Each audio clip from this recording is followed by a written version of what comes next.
వనరులు పైనుండి సమకూర్చుకోవటం, ఇవాళ గుంతలమయంగా ఉన్నటువంటి రోడ్ని ఒకంత మనం బాగు చేసుకునేటువంటి పరిస్థితి రాష్ట్రంలో చూస్తున్నాం.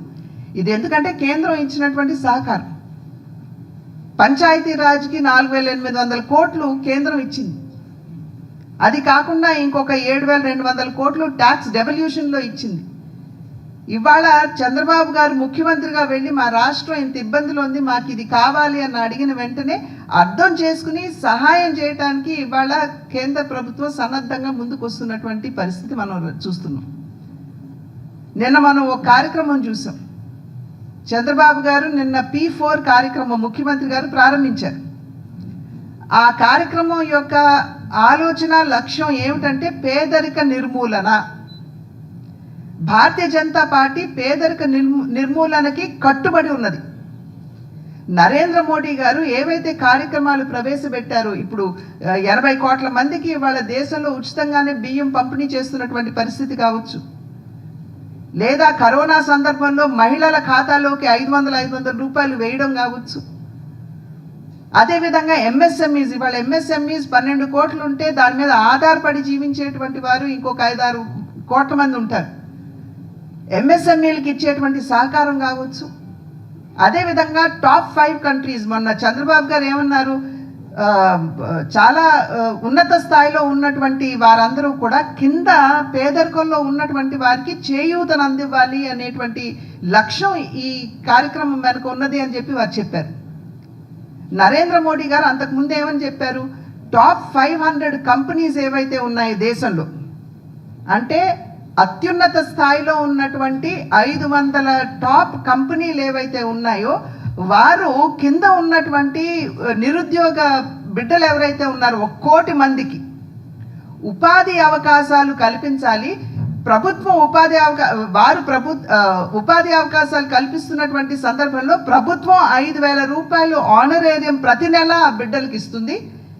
దానికి ఇంకొక 5,000 రూపాయలు కంపెనీలు జతపరిచి వారు ఆ బిడ్డలకి ఇచ్చి వారిని ఎంప్లాయ్ చేసుకోవాలి అని చెప్పి నరేంద్ర మోడీ గారు ఈ కార్యక్రమాన్ని తీసుకొచ్చారు.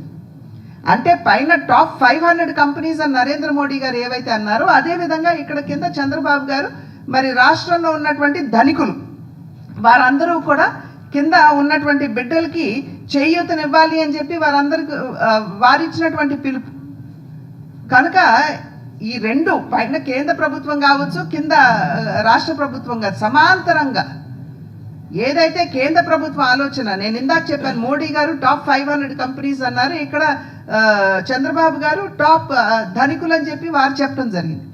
ఈ రకంగా సమాంతరంగా వెళ్తూ రాష్ట్రాన్ని అభివృద్ధి పదంలో నడిపించడానికి వారు చేస్తున్నటువంటి విషయాన్ని మనం అందరం కూడా గమనించాలి. అదేవిధంగా నేషనల్ హైవేస్ కింద కూడా దగ్గర 1,20,000 కోట్ల రూపాయలు గడ్కరీ గారు మన రాష్ట్రానికి ఇచ్చారు. ఇప్పుడు విజయవాడ వెస్టర్న్ బైపాస్ ఏదైతే ఉందో దానికి కూడా ఇవాళ శ్రీకారం మనం చుట్టుకోవడం జరిగింది.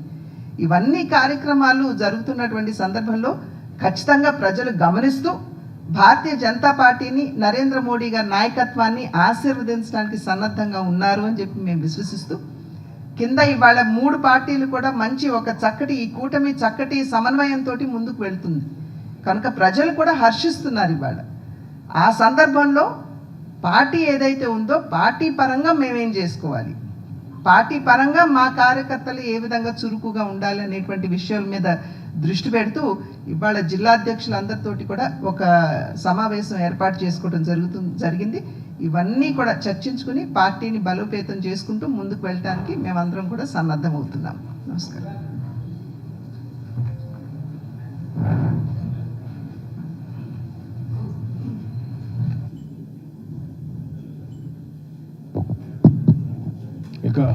ఇక్కడ మిగతా కార్యక్రమం మొదలవుతుంది, మనందరం బయటకు వెళ్దాం. మీడియా మిత్రులందరూ కూడా, మీడియా మిత్రులకు ధన్యవాదాలు.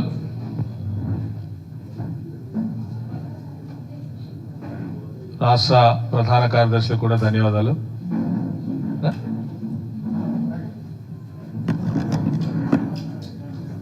కళ్యాణ్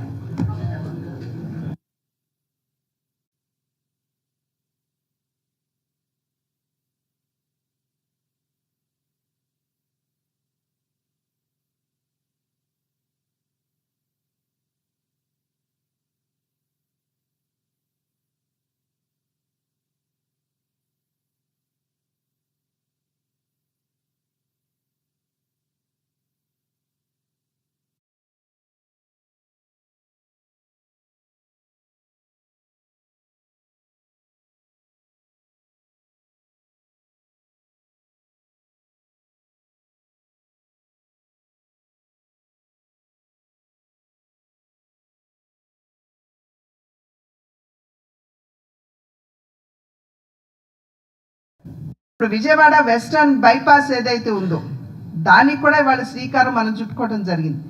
ఇవన్నీ కార్యక్రమాలు జరుగుతున్నటువంటి సందర్భంలో ఖచ్చితంగా ప్రజలు గమనిస్తూ భారతీయ జనతా పార్టీని, నరేంద్ర మోడీ గారి నాయకత్వాన్ని ఆశీర్వదించడానికి సన్నద్ధంగా ఉన్నారు అని చెప్పి మేము విశ్వసిస్తూ కింద ఇవాళ 3 పార్టీలు కూడా మంచి ఒక చక్కటి ఈ వందే మాతరం వందే మాతరం సుజలా సుఫలా మలయజ శీతలా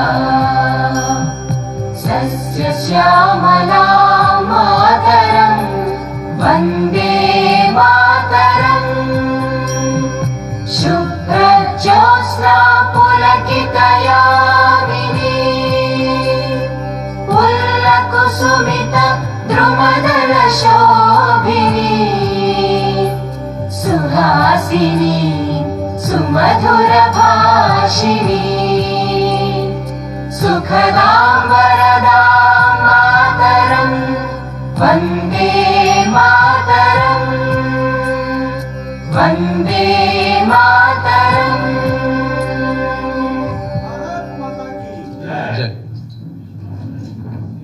కార్యక్రమాన్ని తీసుకోవాల్సిందిగా రాష్ట్ర అధ్యక్షురాలు శ్రీమతి పురంధరేశ్వరి గారిని కోరుకుంటున్నాను. దయచేసి వెనక అందరం కూడా నిశ్శబ్దం పాటిద్దాం, ఎవరు కూడా మాట్లాడద్దు. మీడియాతో మాట్లాడినంతసేపు దయచేసి వెనక అందరూ కూడా నిశ్శబ్దంగా ఉండాలని కోరుకుంటున్నాను.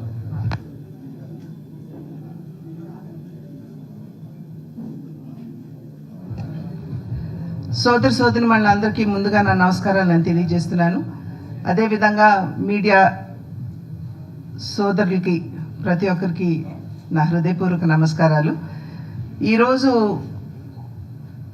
సంస్థాగత పరమైనటువంటి అంశాలు, అదేవిధంగా రాజకీయ కార్యాచరణ, ఈ 2 అంశాల మీద దృష్టి కేంద్రీకరించాలని చెప్పి జిల్లా అధ్యక్షులతోటి సమావేశం ఏర్పాటు చేసుకోవడం జరిగింది.